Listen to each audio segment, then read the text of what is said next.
Gusto ko pong magpasalamat sa bumubuo ng FDCP.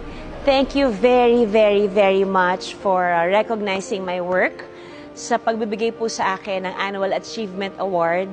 Hindi naman po ito mangyayari kung hindi naman din talaga sa maraming taong nakasama ko sa industriyang to mula 8 years old ako hanggang ngayon. Yes, halos 4 na dekada na po ako dito sa industriyang kinalakihan at minahal ko.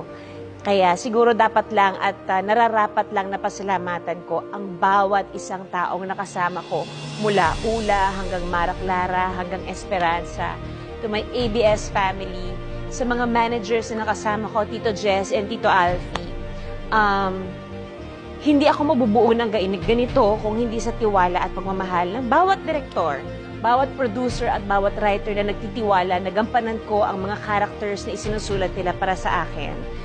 Maraming salamat sa pagbuo nyo sa karera ko. My apologies for not being able to accept this award personally. Ibig sabihin, marami pang dahilan at paraan para mangyari to ulit sa akin. Di ba po? Thank you again, and you have just given me more inspiration and more reason para mas mahalin ko pa ng todo-todo tong industriyang to.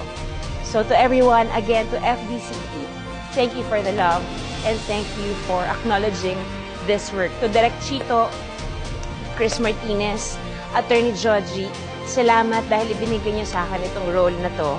Hindi ko naisip na marami akong masusungkit na mga award dahil sa pelikulang Espantaho na hindi lang nakakatakot pero mas pang puso at pang pamilya siya. Marami pa sana tayong gawing pelikulang ganito. Again, from the bottom of my grateful heart, thank you very, very much. Mabuhay po kayo.